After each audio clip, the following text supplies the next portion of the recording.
Good morning, guys. It's Nicole. I wanted to go over really quickly one of the biggest mistakes I see people make either when determining for themselves or that trainers and coaches make on behalf of their clients. And it's basically prescribing a too advanced nutritional program or diet for their client, or trying to choose something for yourself that is way beyond your current means. And what I mean by that is people aren't taking the time to assess their current habits, to assess their compliance level, to see what's practical for their lifestyle.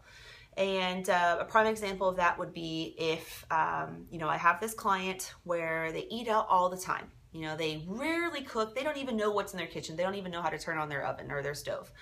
And they eat it all the time. They don't really have they don't have any fresh produce in their diet. There's barely any color and so forth.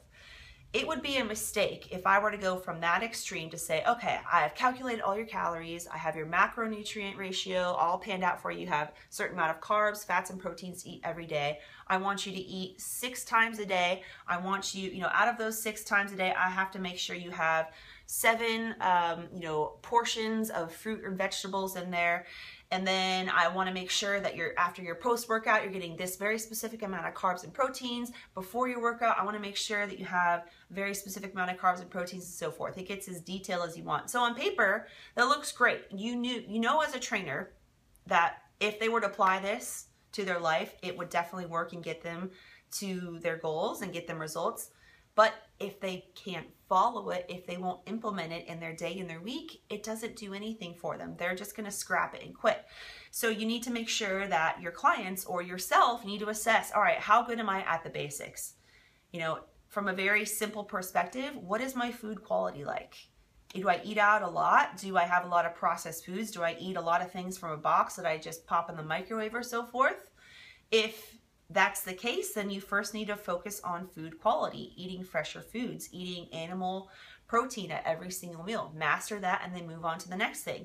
If you're taking a food journal down and you realize you eat a ton, which most people fall into 2 categories as far as food quantity. They either extremely overeat or they're extremely undereating, and that's both men and women. I see it all the time.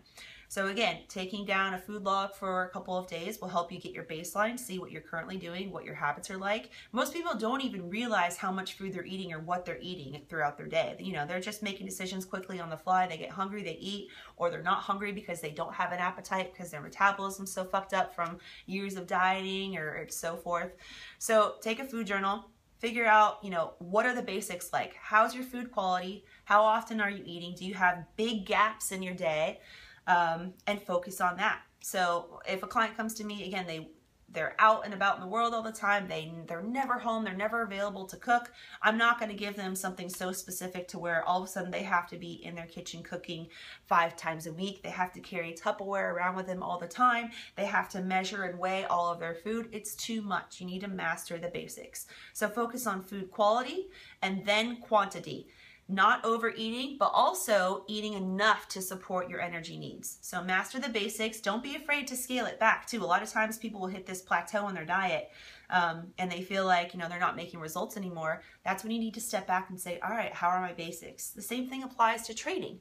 If I'm working with someone and we're going over air squats and, squatting without any external resistance is difficult for them. They can't get to the proper depth. They don't have stability. Their mobility is poor. I'm certainly not going to put 100 pounds on their back and expect anything positive. They're not there yet. They haven't progressed to that point yet. They may get there with very deliberate practice, with developing their skill over time. Same thing with your nutrition. Focus on food quality. Once you have that down, then go to portions and the calories. Once you have the right amount of food, then you can start playing around with the macronutrient ratios. And trust me, as a trainer, I've made this mistake with some of my clients before. It came out of the goodness of my heart. I thought I was doing the right thing by mapping out this very intricate plan for someone. Oh, these calories are perfect based on where they currently are and where they want to go with fat loss or adding muscle, whatever it is. The macros will be perfect for their body type. Here you go, do it. And then all of a sudden, the client, they're not doing it. They don't understand how to apply that to their lifestyle. Okay, so I gave them a meal plan. I said, okay, these are what your meals can look like. Here's an example menu. Here are the numbers. Do it. And again, it's too many changes for them at once. It's so far away from what they're currently doing that it just becomes overwhelming. So mastering small things at a time, and then a couple weeks from now, adding one more challenge. If you focus on, okay, I'm just gonna get in, I wanna focus on getting 2 servings of vegetables or fruit 5 times a week. That could be a really good thing for you to tackle if you have a problem getting any kind of fresh produce or color into your diet. So 2 servings, 5 days a week, master that for a while, and then say, okay, maybe I'll move that to 7 days a week, or maybe I will go for 3 servings and so forth.